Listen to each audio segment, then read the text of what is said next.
name is Tanya LeClaire. My dog's name is Odie Dandelion LeClaire.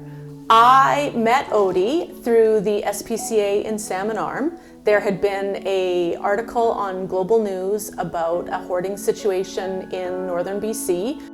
The BC SPCA is asking for donations to help care for dozens of dogs surrendered by owners of a Fort Nelson area property.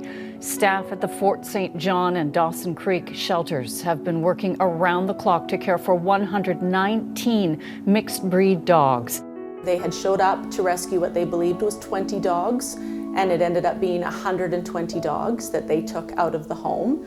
So my husband and I put our names on the list to be notified when the dogs became available for adoption. That happened in April of 2021, and we received an email saying that dogs were available. The Salmon Arm location, for whatever reason, had more dogs available than the Kamloops one did. So I reached out to their branch there. I filled out an application. So I phoned and asked if I could get a little bit more information, were any of the dogs still available, what was going on, and the volunteer said, I'm going to put you through to another lady who's in charge of that. Then she said that at that time Odie's name was Elton John, that Elton John was not on the website, but that he was available for adoption. He had had some surgery, there were some complications, so they hadn't put him on the site. And if my husband and I were interested, we could come the following day and meet him. So we drove to Salmon Arm, and we went into the yard where there were several of the dogs. Most of them had been adopted but not yet picked up, but Odie was there. We were not able to touch him, so he was very fearful of humans, so there wasn't really much in the way of contact with him.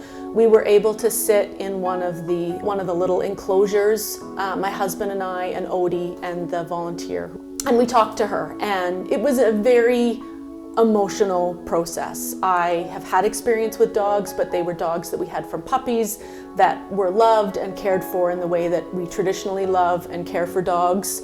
So to see a dog so afraid of a human was very upsetting.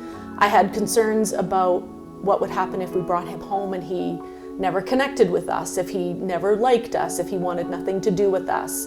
And the lady at the SPCA said, you have to make peace with yourself. Are you rescuing this dog to give him a safe and loving home, or are you rescuing this dog so you have something to cuddle? So the changes in Odie since in the year and a bit that we've had him have been dramatic. So if we go back to when we first brought him home, we couldn't touch him. Clearly now I can hold him, I can cuddle him. He will seek me out in the house. He has dog beds in a number of rooms. Sometimes he likes to be in the dog beds, and sometimes he likes to be on my lap. Sometimes he likes to be on the couch or on the bed. He gets very excited for mealtime. There is a whole dance. Odie has changed our lives in a multitude of ways. I believe that the SPCA saved all 120 plus of those dogs with what they did.